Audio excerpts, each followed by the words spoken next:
আজ হচ্ছে নীলষষ্ঠী, তাই আমি এবং আমার পরিবারের কয়েকজন মিলে বেরিয়ে পড়েছিলাম পুজো দিতে। তো পুজো দিতে একটু দূরেই যাব। আশা করি তোমরা যারা যারা চেনো ত্রিবেণী, সে ত্রিবেণীতেই পুজো দিতে যাবো। তো তার আগেই কিনে নেবো ফল। তো ফলের দোকানে গিয়ে আমরা নিয়েছিলাম ফল, 5 রকমের ফল যেহেতু লাগবে সেই ফল, এবং আমাদের আম দিতে হয়। আম এবং বেল তো লাগেই, সেটা তোমরা জানো। আর যা সমস্ত সরঞ্জাম লাগে সেগুলো সমস্ত কিছু নিয়ে নিয়েছিলাম। তো ত্রিবেণীতে পৌঁছে আমরা যাওয়ার পথে এই মন্দিরটা পড়ে।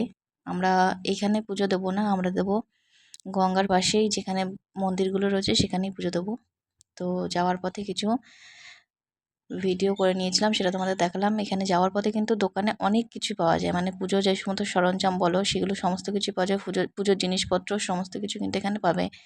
তো আমরা যখন প্রথমে গেছি, প্রথমে গিয়ে আমরা কিন্তু আগে স্নান করে নেবো। স্নান করে আগে গঙ্গায় যে সমস্ত কিছু অর্পণ করতে হয়, যেমন হচ্ছে তোমার পান, সুপুরি, তারপরে কলা বলো, তারপরে আম, এগুলো সমস্ত কিছু আমাদের দিতে হয়। তার সাথে কিছু খুচরো পয়সা এবং বাতাসা। তো দিয়ে অবশ্যই সেগুলো অর্পণ করে তারপরে আমরা মেন যে পুজো, সে পুজো করব। তো আমরা পৌঁছে গেছি এবং আমরা জায়গা খুঁজছি যে জায়গাটায় ব্যাগটাকে রেখে তারপরে আমরা আর কি স্নানটা করতে পারি। তো সেরকম একটা জায়গা বেছে নিয়ে অবশ্যই বসে পড়েছিলাম। তো তোমাদের আজকে বলবো যে এই নীলষষ্ঠী কেন করা হয়, নীলষষ্ঠী কী, পুরো ডিটেলসে আজকে তোমাদেরকে বলবো। আশা করি অনেকে জানো, অনেকে জানো না, তবে আমি যেটুকু জানি সেটুকু তো আজকে তোমাদের সাথে শেয়ার করব।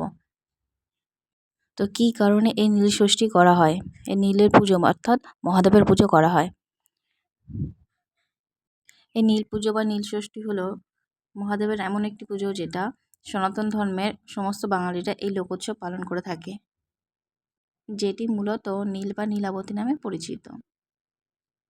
চৈত্র সংক্রান্তির চড়ক উৎসবের আগের দিন এই নীল পূজা অনুষ্ঠিত হয়ে থাকে। এটি সাধারণত বাঙালি মহিলারা অর্থাৎ মায়েরা কন্যা বা পুত্র সন্তানের মঙ্গল কামনার জন্য তাদের সুস্থতা কামনা করে কিন্তু এই ষষ্ঠী অর্থাৎ নীল ষষ্ঠী কিন্তু পালন করে থাকেন।